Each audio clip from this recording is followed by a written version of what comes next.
Greetings. We begin our scenario in the heart of University of Maryland Medical Center, where a recent patient has been admitted for an odd syndrome. She needs help, and the pharmacy team is determined, maybe, to help.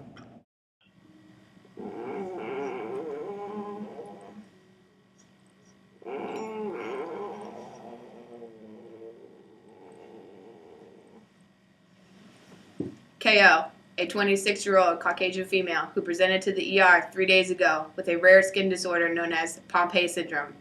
KO is currently on IV fluids and topical corticosteroids. No improvement has been seen.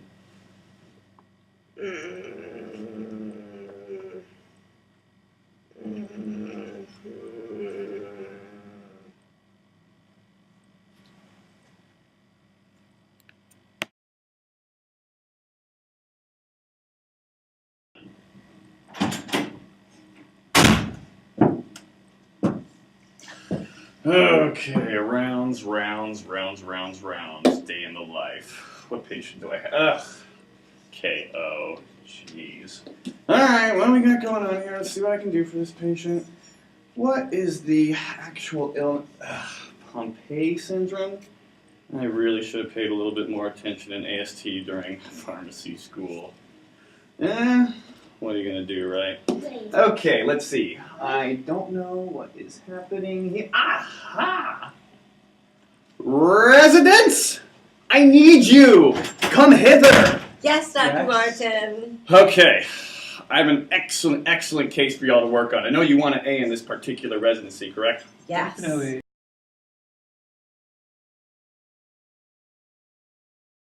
Beautiful. Alright. Here's what we got here going on. Patient KO. Pompe syndrome. Y'all remember that, right? Good. Patient has blood pressure 300 over 150, heart rate's over 9,000. We're losing her, and it's just about my lunch break. Okay? You guys remember exactly what to do for this particular type. I don't need to go over it again for you. No. Beautiful. Yeah. All right. Any last questions for me before I let you take care of my patient? Great. Beautiful. I'm going to be back in about 1 hour. And I should see everything all fine here, okay? Thank you so much. Beautiful. I love residents. Keep it up. Enjoy your lunch. Alvin, what are we going to do? Dr. Martin's depending on us. I have no idea. Well, my virtuous motive is to help the patient to improve her quality of life. Alright, well that might be your virtue, but my virtue, I just want to get a good grade and please Dr. M before he comes back.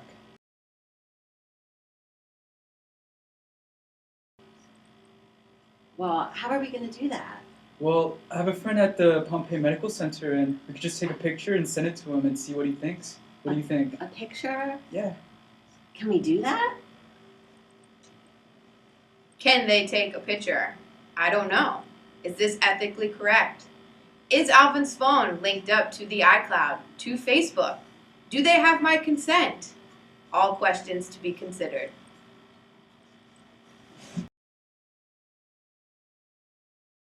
That is a great idea to contact the Pompe Center. Who is it that you know? Yeah, he's a skin disorder specialist at the Pompe Medical Center. He taught us an AST, remember? Oh.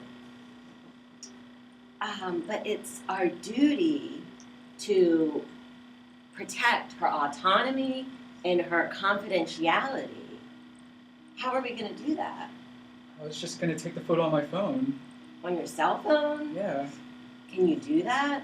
I mean, it's 2015. Everyone does that. I mean, you do want to help and please Dr. M, right? I do. And he is a specialist, so... Alright, I'm just going to take the picture.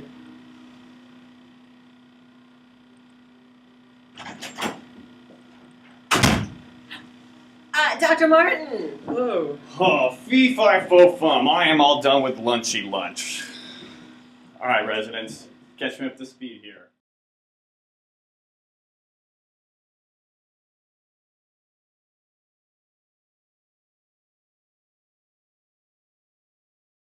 Girl?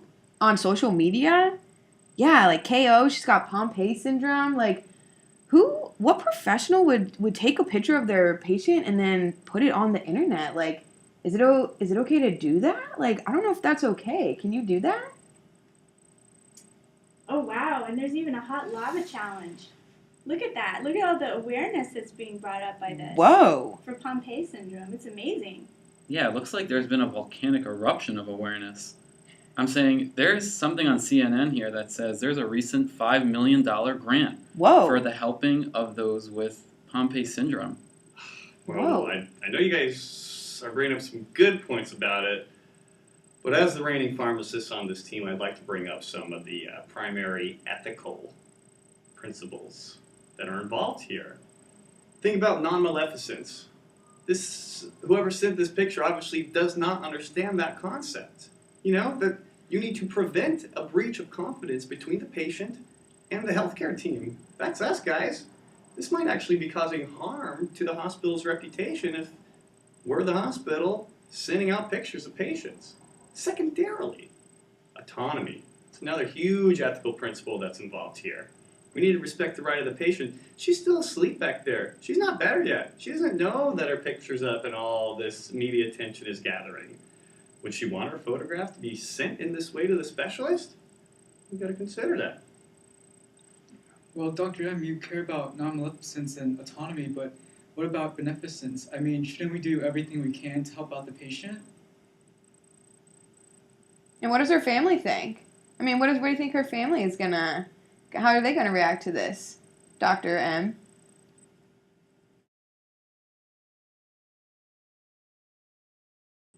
Now, I know you guys are getting tired and you want to, be done here, but I got one last thing to bring up. I love talking about ethical principles, but I'm a theory guy.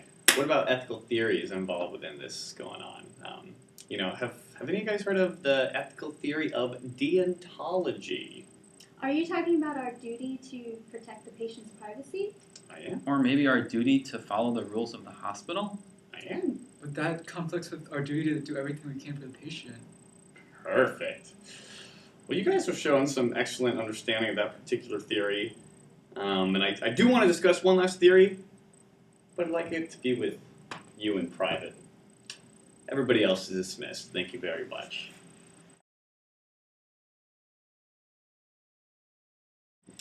All right, so the reason I wanted to speak with you quickly is about one last theory. That particular theory being the virtue ethics theory. Do you know much about that particular? Yeah, isn't that, where the rightness of one's actions are determined by their motives? Yeah, exactly. So, what were your motives in this particular scenario? At first my motive was just to please you, Dr. M, but, looking in retrospective, I think I should have been more sensitive like Aaron was. I agree. Now you understand. Keep up your rightness and your goodness. All right.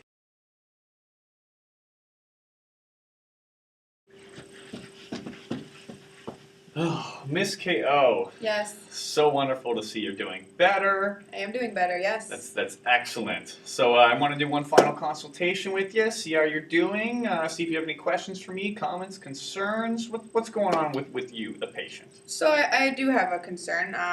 The other day, as I was waking up, I was actually able to look at my phone, and I noticed that my face is all over the internet.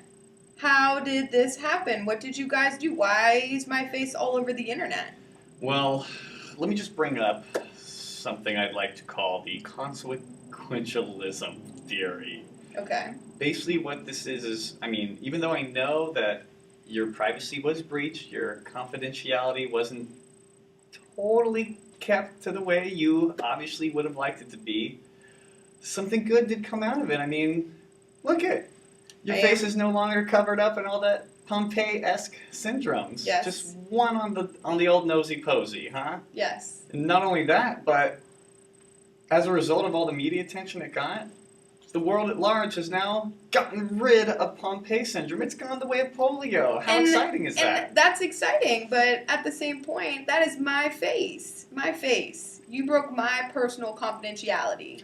That's understandable. However, I think one sentence can sum this all up, and that is, the ends justify the means.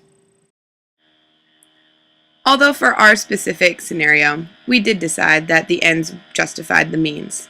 However, we wanted to make aware of the fact that there were other possible courses of action. For example, Alvin could have chosen to not take the picture. He could have picked up the phone, called the specialist at Pompeii Center, and maybe just described what was going on with KO without even taking the picture. Another option could have been to assure that the picture that was taken was to be sent directly and only directly to the consulting specialist. However, in our specific case, as we demonstrated throughout this video, the picture was taken, it was distributed to people who were outside of our healthcare team, and therefore a confidentiality was breached for KO. That is a great idea to contact the Pompeii Center. Wait. Oh, sorry. Wait, what did I say? That is a great idea to contact the Pompeii Center. Who is it that you're contacting? Oh, he's a skin. Okay, sorry. Now, Have you heard about the virtue ethics theory by chance? Yeah, isn't that, where one's actions are determined by their motives? That's exactly correct. No, that's wrong. It's the righteousness. The right. The good, The the, rightness. and the rightness, Or right? the good. The rightness. Well. I think we're pretty much done.